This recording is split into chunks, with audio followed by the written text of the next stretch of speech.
એક ગરડા ઘરની ઓફિસમાં એના વહીવટદાર સવારે ન્યૂઝપેપર 7 વાગે વાંચતા હતા. આપણે જોઈએ ને સવારે ન્યૂઝપેપર જોઈએ, સમાચારો જોતા હોઈએ. એમાં એક જાહેર ખબર હતી કે અમારું કૂતરું ઘરમાંથી ભાગી ગયું છે. એ કૂતરું જો કોઈને મળે તો અમને જાણ કરજો. કૂતરાના ફોટોગ્રાફ મૂકેલા 1-2 અને નીચે સંપર્ક માટેનું નામ અને ફોન નંબર મૂક. એ પેલા વહીવટદારે વાંચ્યું. બાજુમાં એક વૃદ્ધ બેન બેઠેલા જે ત્યાં ગરડા ઘરમાં આશ્રિત તરીકે હતા, એટલે ત્યાં ગરડા ઘરમાં રહેતા હતા. વાંચતા વાંચતા આ વહીવટદારને વળી થોડું હસવું આવી ગયું. લોકો આ કેવા પ્રકારની જાહેરાત આપે છે. પેલા ગરડા બેન બાજુમાં બેઠા તેને પૂછ્યું કે કેમ હસો છો? તો કે જો ને બેન, આ જાહેર ખબર જોઈ. તો કે શું છે? તો એમને જાહેર ખબર દેખાડી. એ ગરડા બેને કૂતરાનો ફોટોગ્રાફ જોયો અને કહ્યું કે આ કૂતરું તો હારું મારી રૂમમાં છે. કે પેલા વહીવટદારને બહુ આશ્ચર્ય થયું. ત્યારે પેલા બેને કહ્યું કે આ જે નંબર છે ને, નામ છે ને, નામ એ મારા દીકરાનું છે, નંબર એ મારા દીકરાનો છે. એને ફોન કરજો કે એને તો મારી કિંમત ના રહી, પણ મારા ઘરના કૂતરાને મારી કિંમત ને મારા સ્નેહ રહ્યા, એટલે એ છોડીને મારી પાસે આવ્યો છે. એટલે કૂતરામાં પણ આટલો પ્રેમ અને વફાદારી હોય છે.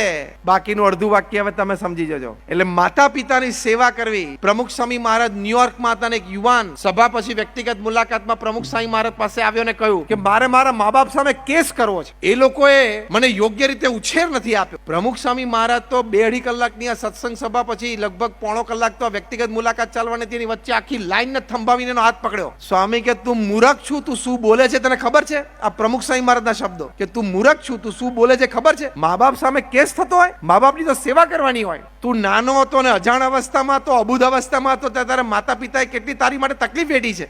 તો હવે એ વૃદ્ધ છે તો તારે એની સંભાળ રાખવી જોઈએ. એમ કહીને પ્રમુખ સ્વામી મહારાજે લગભગ 3-4 મિનિટ સુધી પ્રેમથી એને સમજાવ્યો. યુવાનના આંખમાં આંસુ આવી ગયા. સ્વામી કે ઘરે જઈને પહેલું કામ કરજે, માતા પિતાને ચરણ સ્પર્શ કરીને એમની માફી માંગજે. અને યુવાનને યોગ્ય માર્ગ ઉપર લાવ્યા. અક્ષર વિવાહ